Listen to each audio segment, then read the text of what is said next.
స్థాయిలో మన సిబిసిఐడి విచారణ చేసి ఇదే సభ వచ్చే సమావేశాలలో నివేదిక మొత్తం ఈ సభలో ప్రవేశపెడతాం అధ్యక్ష.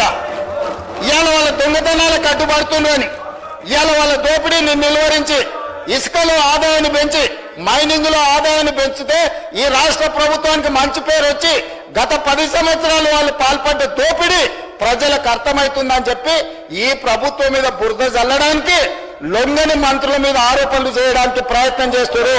మీరు ఏం బురద జల్లినా భయపడ్డాడు ఎవరు లేడు. ఇవాళ మీరు మాట్లాడుతున్న ఈ నోటీస్ మేమిచ్చింది, ఆదాయం మేం రాబట్టింది, మీరేం కనిపెట్టలే, మీరేం ఫిర్యాదు చేయలే. మా అధికారులు, మా ప్రభుత్వం నిజాయితీతో పనిచేయబట్టే ఈ రోజు ఎవరున్నా కూడా దీని మీద విచారణకు ఆదేశించినాం.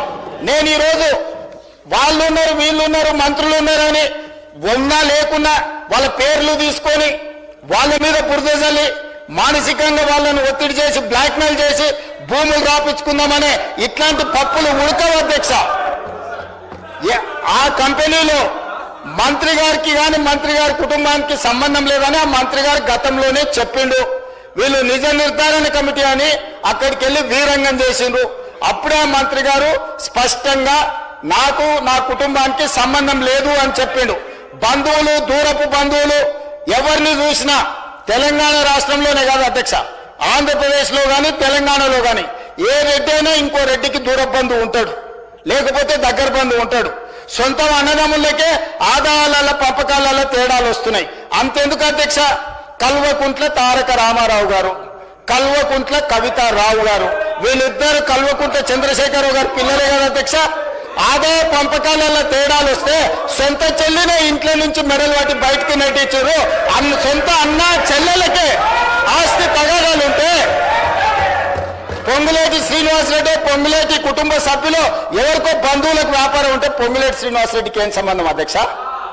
మీలాగా సొంత చెల్లెని ఇంట్లోకి వెళ్ళి ఎలగొట్టి, పార్టీలకు వెళ్ళి ఎలగొట్టి దోపిడీకి పాల్పడ్డ మీరు ఈ రోజు వారి బంధువులకు, దూర బంధువులకు వ్యాపారం ఉందని చెప్పి శ్రీనివాసరెడ్డి గారికి ముడిపెట్టి శ్రీనివాసరెడ్డి గారిని బెదిరించి లొంగ తీసుకోవాలని ఏదైతే ప్రయత్నం చేస్తుందో ఇది దిక్కుమాలిన చర్య. ఇలాంటి దిక్కుమాలిన ప్రయత్నాలు చేయకండి. ఈ దిక్కుమాలిన ప్రయత్నాలతోనే మీకు ఏమీ ప్రయోజనం ఉండదు.